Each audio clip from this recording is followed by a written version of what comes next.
Welcome back to my channel Suni's kitchen. Like చేయండి, share చేయండి, hi అండి. ఈరోజు అయితే మీకు ఒక మంచి రెసిపీ చూపిస్తానండి. పప్పుకైనా, సాంబార్ అయినా, టమాటో రసమైనా ఇది ఫ్రై చేసి పెడితే చాలా టేస్టీగా, సింపుల్గా కూడా అయిపోతుంది. చామదుంపలతో ఫ్రై చేశానండి. చామదుంప ఎప్పుడు పులుసు, ఇగురు చేస్తాం కదా, ఈసారి నేను ఫ్రై చేశాను. టమాటో రసం పెట్టానండి. దాంట్లోకి ఈ ఫ్రై చాలా బాగుంది. టేస్ట్ అయితే అదిరిపోయింది. సింపుల్గా చేసుకోవచ్చండి. ఎవరైనా మన ఛానల్ ఫస్ట్ టైం చూస్తున్నట్టయితే సబ్స్క్రైబ్ చేసుకోకపోతే సబ్స్క్రైబ్ చేసుకోండి. లైక్ చేసి, షేర్ చేసి, కామెంట్ చేయండి. వంట అయితే చాలా సింపుల్గా అయిపోతుందండి. టేస్ట్ అయితే చాలా బాగుంటుంది. మధ్యాహ్నం వరకు కూడా క్రిస్పీగా ఉంటాయి. నేను ఒక పావు కిలో చామదుంపలు తీసుకొని కుక్కర్లో పెట్టేసి ఒక్క విజిల్ రానివ్వాలండి. 2 విజిల్లు వచ్చినా అది మెత్తగా అయిపోద్ది. ఒక్క విజిలే వస్తేనే మనకి దుంప కొంచెం గట్టిగా ఉంటుంది. చూడండి, ఈ విధంగా నేను ఈ పైన ఉన్న తొక్క తీసేసి ఇలా సన్నగా కట్ చేసి పెట్టుకున్నానండి. మరీ సన్నగా కాకుండా కొద్దిగా ఓ మాదిరిగా కట్ చేసి పెట్టాను. ఒక ఖాళీ బౌల్ తీసుకోండి. దాంట్లోకి ఈ ముక్కలన్నీ అందులో వేసేసేయండి. చూడండి, ఒక విజిల్ కాబట్టి మనకి దానికి ఉన్న జిడ్డుగా గమ్ములా ఉంటుంది కదా, ఆ గమ్ము మనకు అంటుకోకుండా ఉంటుంది చేతులకి. ఇప్పుడు దీనికి సరిపడా సాల్ట్ వేసేసుకోండి. మీరు కారంగా కావాలి అనుకుంటే కొంచెం కారం ఎక్కువే వేసుకోండి. నేను ఈ విధంగా కారం వేశాను.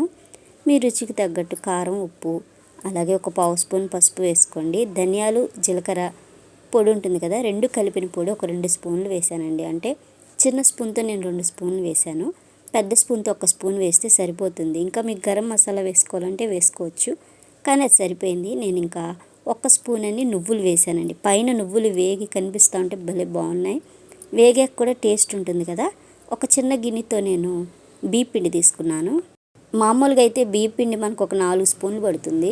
నేను స్పూన్తో వేయకుండా ఒక చిన్న గిన్నెతో పెట్టుకున్నాను. ఇలా కొద్దిగా వేసుకుంటూ మనం కలుపుకోవచ్చు కదా. ఈ విధంగా చూడండి, ఇలా కోటింగ్ లాగా మన బియ్యం పిండిని ఇలాగా మరీ గట్టిగా పిసక్కుండా పైకి తేలుస్తూ ఇలా కలిపేసేయండి. చూడండి, ఈ విధంగా ఇంకొంచెం పిండి కూడా పడుతుంది. ఆ పిండి కూడా వేసేసానండి. వేసేసి ఈ విధంగా కలిపేశాను.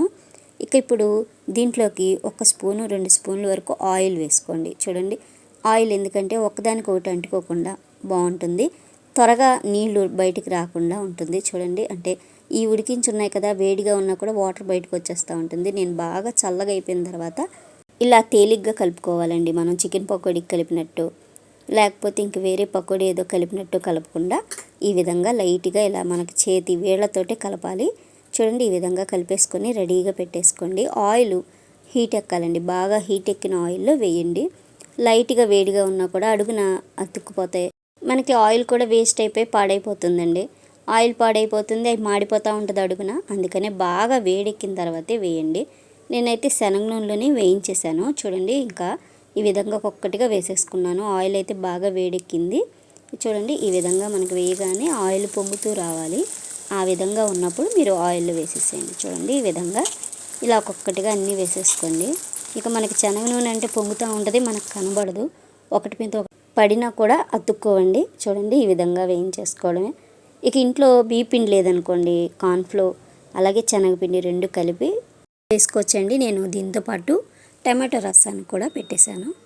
వంట అయితే చాలా ఈజీ అండి. టేస్టీ, క్రిస్పీగా ఉంటాయి. ఈవినింగ్ స్నాక్స్కి కూడా మనం పెట్టచ్చు. పిల్లలు ఆలు ఇష్టపడతారు కదండి, ఈసారి ఇది చేయండి. ఆలు కంటే దీన్ని కూడా ఇష్టపడతారు బాగా. ఈ విధంగా వేగిపోయినాయి కదండి. ఇక దీన్ని తీసేసి ఒక ప్లేట్లోకి వేసేసుకుందాం. ఇవన్నీ వేగిపోయినాయి, మంచి కలర్ వచ్చేసినాయి క్రిస్పీగా. చూడండి, ఒక ప్లేట్లోకి ఇలా తీసేసుకుందాము. ఆయిల్ కూడా ఎక్కువ పీల్చుకోలేదండి. ఆయిల్ కాస్త కలర్ చేంజ్ అయ్యిద్ది. మీకు ఆయిల్ కూడా చూపిస్తాను. మనం ఏదైనా పులుసులు, ఇగుర్లు చేస్తాం కదండి, వాటిలోకి ఈ ఆయిల్ వాడచ్చు. బెండకాయ వేపుడు చేసిన, దొండకాయ వేపుడు చేసిన దాంట్లోకి ఈ ఆయిల్ వాడేసుకోవచ్చు. చూడండి, చక్కగా వేగిపోయి నేను ఇంకా రెండోసారి కూడా వేసేసుకుంటున్నాను. ఇక ఇవి కూడా వేసేసుకొని మంచి కలర్ వచ్చే వరకు వేయించేసుకున్నానండి. ఇవి కూడా వేగిపోయి ఇక రెండోసారి కూడా తీసేసానండి. ఇంకా దీంట్లో ఉన్న ఆయిల్ తీసేసానండి. ఆయిల్ తీసేసి కొంచెం ఆయిల్ అంటే 1 స్పూన్ అంత ఆయిల్ ఉంచుకోండి. దీనికి ఒక చిన్న తాలింపు పెట్టుకుందాం. ఇలాగైనా మనం పెట్టేసేయచ్చు బాక్సుల్లో. ఈ తాలింపు వేస్తే ఏంటంటే ఫ్లేవర్ ఇంకా బాగుంటుంది, ఇంకొంచెం టేస్టీగా ఉంటుంది.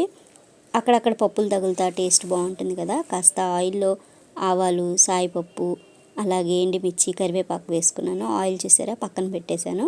కాస్త ఇంగువ వేసుకోండి, ఈ ఫ్లేవర్ కూడా చాలా బాగుంటుంది. ఇక ఇప్పుడు మనం వేయించి పెట్టుకున్న చామదుంపల్ని వేసేసుకుందాం. చూడండి, ఈ విధంగా సింపుల్ అండి. టేస్ట్ అయితే మామూలుగా లేదు. ఇంకొంచెం కారం కావాలనుకుంటే ఈ పైన ఇలా కారం వేసుకోండి. ఎండు కొబ్బరి పొడి ఉన్నా కూడా ఇప్పుడు ఈ టైంలో వేసుకోవచ్చు. కానీ భలే బాగుంది, క్రిస్పీగా ఉన్నాయి. ఈ టమాటో రసంలో ఈ కర్రీ అయితే అదిరిపోయింది. పొద్దున్న మన బాక్సులు కట్టేటప్పుడు ఈజీగా వంట అయిపోవాలంటే ఇలా కూడా చేసి పెట్టచ్చు. ఈవినింగ్ స్నాక్స్కైనా చాలా చక్కగా ఉంటాయి. ట్రై చేయండి, టేస్ట్ చేయండి. Thank you for watching.